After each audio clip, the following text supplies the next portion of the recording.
Hello viewers, welcome to home making with Vaishu. இன்றைக்கி நம்ம வீடியோவில் ராஜ்மா மசாலா எப்படி பண்ணுறதுன்னு சொல்லி பார்க்க போகிறோம். நார்த்தில் இது ரொம்ப ஃபேமஸ், ராஜ்மா சாவல் அப்படின்னு சொல்லிட்டு ரைஸ் கூட சாப்பிடுவாங்க. நல்லா சூடான சாதத்தோட இந்த ராஜ்மா மசாலா எடுத்து சாப்பிடும்போது ரொம்பவே அருமையாக இருக்கும். கிட்னி பீன்ஸ் ரொம்ப ரொம்ப நல்லது, நிறைய பெனிஃபிட்ஸ் இருக்குது. பிளட் சுகர் லெவல்ஸ் கண்ட்ரோல் பண்ணும், வெயிட் லாஸ்க்கு ஹெல்ப் பண்ணும். அண்ட் இதில் பார்த்தீங்கன்னா விட்டமின் B6, அயன், மெக்னீஷியம் ரொம்ப நிறையா இருக்குது. இது நிறையா இருக்கிற ஃபுட்ஸு ரொம்ப கம்மி.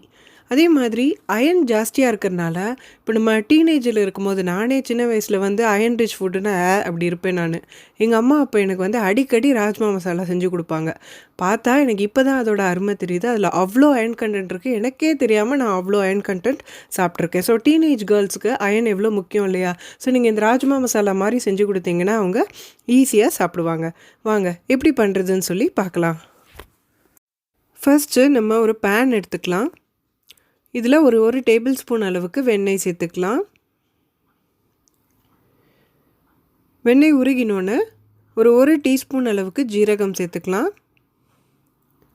ஜீரகம் பொரியிற கேப்பில் நம்ம இந்த மாதிரி ஒரு மோட்டார் அண்ட் பெசலில் நம்ம இஞ்சி, அப்புறம் பூண்டு, அப்புறம் பச்சை மிளகாய், இது 3 இடிச்சுக்கலாம். நான் ஒரு இன்ச் அளவுக்கு இஞ்சி, 2 பூண்டு பல், அதுக்கப்புறம் 3 பச்சை மிளகாயை நான் இந்த மாதிரி இடித்து வச்சுருக்கேன். இப்போ இதை சேர்த்துக்கலாம். இது மாதிரி சேர்க்கும் போது இது ஒரு தனி டேஸ்ட்டாக இருக்கும் அரைச்சி சேர்க்கறத விட. இப்போ இதை சேர்த்துட்டு நல்லா வதக்கிக்கலாம். இது நல்லா பச்சை வாசனை போனோன்னு நம்ம இதில் ஒரு வெங்காயத்தை நல்லா பொடியாக நறுக்கி சேர்த்துக்கலாம். வெங்காயம் வதங்கினோன்னே நம்ம இதில் மசாலா சேர்க்க போகிறோம். ஸோ அடுப்பு கொஞ்சம் சின்னது பண்ணிக்கோங்க. மஞ்சள் பொடி 1 டீஸ்பூன், காரப்பொடி 1 டீஸ்பூன், பச்சை மிளகாய் ஆல்ரெடி சேர்த்துருக்கோம், ஸோ அதனால் காரப்பொடி கொஞ்சம் பார்த்து சேர்த்துக்கோங்க. அப்புறம் கரம் மசாலா 1 டீஸ்பூன், அப்புறம் ஜீரகத்தூள் 1/2 டீஸ்பூன். ஏன்னா நம்ம ஜீரகம் தாளிச்சிருக்கோம், ஸோ ரொம்ப போட்டால் நல்லா இருக்காது. அப்புறம் தனியா 1/2 டீஸ்பூன். இது 1 டீஸ்பூன் அளவுக்கு சேர்த்துக்கலாம். பட் எங்கள் ஃபேமிலி டேஸ்ட்டுக்கு ரொம்ப தனியாக இருந்தால் பிடிக்காது, ஸோ அதனால் நான் 1/2 டீஸ்பூன் சேர்த்துக்கிறேன். இதெல்லாம் நல்லா கலந்து விட்டுக்கலாம். இது சீக்கிரமே வெந்து கரிஞ்சிடும், ஸோ அதனால் நீங்கள் ரொம்ப கேர்ஃபுல்லாக பார்த்துக்கோங்க. இப்போ இதோட நான் ஒரு 2 தக்காளியை அரைச்சி வச்சுருக்கேன், இதை நான் சேர்த்துக்கிறேன். 2 பெரிய தக்காளி அரைச்சது சேர்த்துக்க போகிறோம். ஒரு வெங்காயத்துக்கு 2 தக்காளி அந்த மாதிரி அரைச்சி சேர்த்துக்கலாம். இதுக்கு தேவையான அளவு உப்பு சேர்த்துக்கலாம். உப்பு வெறும் இந்த கிரேவிக்கு மட்டும் சேர்த்துக்கோங்க. இப்போ இதெல்லாம் சேர்த்து நல்லா மிக்ஸ் பண்ணி கொதி வரட்டும்.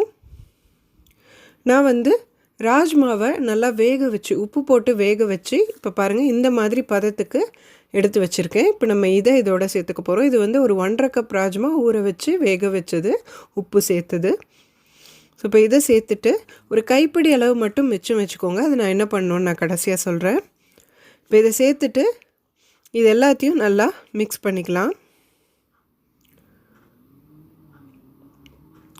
இப்போ இந்த பேலன்ஸ் இருக்கிற இந்த கொஞ்சம் ராஜ்மாவை நம்ம வேக வச்சுருந்தோம் இல்லையா, அந்த தண்ணி 1 கப் விட்டு நம்ம இதை அரைச்சி எடுத்துக்க போகிறோம். இந்த தண்ணி சேர்க்கும் போது ஒரு தனி ஃப்ளேவர் இருக்கும். ஏன்னா அது ஒரு மாதிரி உப்பு ஊறின தண்ணி இல்லையா, ஸோ அதனால் நம்ம அதோடு சேர்த்து செய்யும் போது ரொம்பவே அருமையாக இருக்கும். இப்போ இதை அரைச்சதை இதோட சேர்த்து நல்லா மிக்ஸ் பண்ணிக்கலாம். இதை மிக்ஸ் பண்ணி நல்லா கொதி வர அளவுக்கு நம்ம வெயிட் பண்ண போகிறோம்.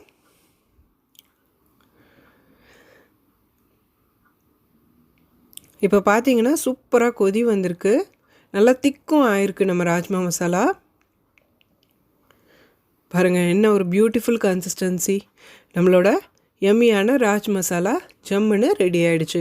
இது பண்ணுறது ரொம்ப ரொம்ப சிம்பிள். நீங்கள் ராஜ்மாலாம் முன்னாடி வேக வச்சிட்டிங்கன்னா டக்குன்னு 1/2 மணி நேரத்துக்குள்ளே ஈஸியாக பண்ணிடலாம். சாதம் பேரலாக வடிச்சுக்கிட்டே நீங்கள் இந்த ராஜ்மா மசாலா பண்ணிவிட்டு சாதத்தோடு சாப்பிடுங்க, அவ்வளோ அருமையாக இருக்கும். ரொம்ப ஈஸியான வே டு ஈட் அயன். நீங்களும் இதை செஞ்சு பார்த்துட்டு எப்படி இருக்குது அப்படின்னு சொல்லி எனக்கு கமெண்ட் பண்ணுங்கள். இந்த வீடியோ உங்களுக்கு பிடிச்சிருக்குன்னு நினைக்கிறேன். ப்ளீஸ் லைக் பண்ணுங்கள், ஷேர் பண்ணுங்கள், அண்ட் மறக்காமல் சப்ஸ்கிரைப் பண்ணுங்கள். அண்ட் அந்த பெல் ஐக்கான் கிளிக் பண்ணிங்கன்னா உங்களுக்கு நான் எப்போ வீடியோ போட்டாலும் டக்குன்னு நோட்டிஃபிகேஷன் வரும். Thanks for your time.